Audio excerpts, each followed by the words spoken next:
Grabe, napakaganda po ng Oppo A6X ngayon. Walang halong hype. Totoong sulit to, guys. Para po sa may less than 7,000 na SRP, naka-Snapdragon 685 po agad siya.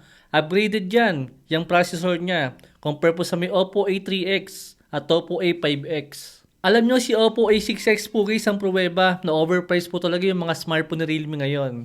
Dahil isipin nyo, parehong 4128 lang po si Realme at si Oppo. Pero si Realme guys, 9K po yung kanyang SRP, habang 7,000 lang po si Oppo. Lamang lang po sa may battery si Realme na mayroong 7,000 mAh siya battery, saka po 50 megapixel na main camera. Habang naka 6.5 mAh siya battery naman po si Oppo, saka po 13 megapixel na camera. Yan lang po yung pinagkaiba nila sa may overall na specs nila, pero yung difference po nila sa may presyo, ay 2,000 pesos din po guys. Then sa may display, same po sila na mayroong 720p resolution, saka po 120Hz sa refresh rate, saka po punctual ng selfie camera. Buti naman guys, consistent na po mag-upgrade si Oppo ng mga smartphone nila ngayon. Dito nga po sa mga entry level. Habang si Realme naman sobrang nagmamahal na po ngayon. Maghintay lang po tayo guys ng ilang buwan. Sigurado yung presyo po ng smartphone na to magiging kapresyo na po ng Oppo A5X na nasa around 5K na lang po guys. Dahil ganyan na nga lang po yung presyo ng Oppo A5X. Minsan nagsisale pa nga po siya ng less than 5K na lang. Habang yung Oppo A3X, aka Poco A5i, nasa 3K naman po yung presyo nila. Na dating 7K din po yung presyo. Kaya maghihintay lang po kayo isang ilang buwan. Sigurado yung presyo po na to mas magbababa pa pagka naka-sale. Kaya kung sakali nga po makita niyo yung smartphone na to sa may around 5K or less than 5K pagka naka-sale, grabe yan guys. Tapos ang kasaysayan ng ibang smartphone nila Infinix, saka po nila Tecno, saka po ni Itel, na puro po mga naka-Unisoc at puro po naka-MediaTek na mga processor sa around 5K nga po na presyo. Dahil alam niyo naman na mas malakas po ang Snapdragon 685 compare po sa may Unisoc T7250 ngayon, saka po sa may G80 series, dito nga po sa mga smartphone sa around 5,000. Tapos sa battery nga po guys, madalang pa rin tayo makakita na meron pong 6.5 mAh siya battery sa mga entry level, saka po sa mga budget phone ngayon. Pero itong si Oppo, naka 6.5 mAh siya battery siya, habang sila Infinix or even si Poco, mga nasa around 5,000 mAh siya po yung mga battery nila, na mga kulang-kulang 6K mAh siya battery. Ang nakakabitin lang po talaga sa may smartphone na to is naka 4128 lang po yung version na makukuha natin. Dahil sa ibang brand po makakakuha na po tayo ng doubling storage dyan. Pero guys, tulad nga po ng sabi ko kanina, malaki naman po yung battery ni Oppo at malakas po yung processor niya.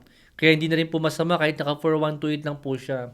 Kaysa naman po kay Realme na 9K po yung SRP. Dito sa may design niya, syempre alam niyo na po kung saan galing yan at kung saan ginaya yan. At tulad nga po ng sabi ko kay Realme, solid po talaga yung build quality nila kahit po naka-plastic lang sila. Isama nyo na nga rin po itong si Oppo. Dahil kahit nga po naka-plastic sila, mapipil nyo po na mas premium siya compare po sa ibang smartphone nila Infinix na meron po mga plastic na design din. Sa totoo lang guys, para nga po sa may kulang 7K na presyo, alam ko po na marami po mong smartphone pa rin na mas malakas at mas maganda po sa kanya. Tulad nga po ng Hot 60 Pro, saka po ng Tecno Pova 7. Ang kaso guys, marami pa rin po talaga sa atin na gusto pa rin po yung mga BBK brands. Like nga po ng Oppo, ng Realme, saka po ng Vivo. At nagkataon guys, na yung pinakamagandang smartphone sa lineup po nila BBK ngayon, itong smartphone nga po ni Oppo. Compare po kila Vivo Y21D at Realme C71 na nasa around 6K nga rin po yung presyo. To the point nga na kasing nakas lang po ng Oppo A6X, si Realme C85 na meron nga pong 9,000 na SRP. Kasama rin po yung Vivo V60 Lite na meron 14,000 na SRP pero kasing nakas din po ng Oppo A6X ngayon. Alam ko meron po mga lamang na specs yung mga smartphone po niyan compare nga po dito kay Oppo. Pero guys, kung casual po lang naman po yung hinahanap natin, yung kahit pa paano guys hindi po ganun kabagal at di rin po ganun kabilis, I think hindi po masama itong si Oppo A6X ngayon. Compare nga po sa ibang smartphone nila BBK na mahal po yung presyo. Nakasing nga lang din po ng Oppo A6X pero sa mas murang presyo pa. Yes kids, pwede po kayo mabitin sa may display ng smartphone na to saka po sa kanyang camera. Ang kaso lang po, sobrang mahal po ng ibang smartphone ni BBK na umaabot nga po ng kulang 10K. Yung iba lagpas 10K pa. Pero kung open-minded ka pa sa ibang brand outside nga po kay BBK, marami po tayong mapipiling smartphone sa kanya na mas overall mas maganda compare nga po sa may Oppo A6X. Ang kaso, madalang pa rin po talaga ang 6.5 mAh siya battery dito po sa mga around 6,000. Sa camera niya, naka 13 megapixel lang po siya. Masyadong blurred po yan guys para sa gintong klase ng camera. Lalo nga po kung i-zoom natin yung mismo picture natin. Dito lang po talaga tagilid ng Oppo A6X sa'kin, dahil sa mababang megapixel ng camera niya. Pero kung di naman sa inyo mahalaga ang picture quality, lalo kung di naman tayo magpi-picture ng mga close-up shots, I think di na po masama ito.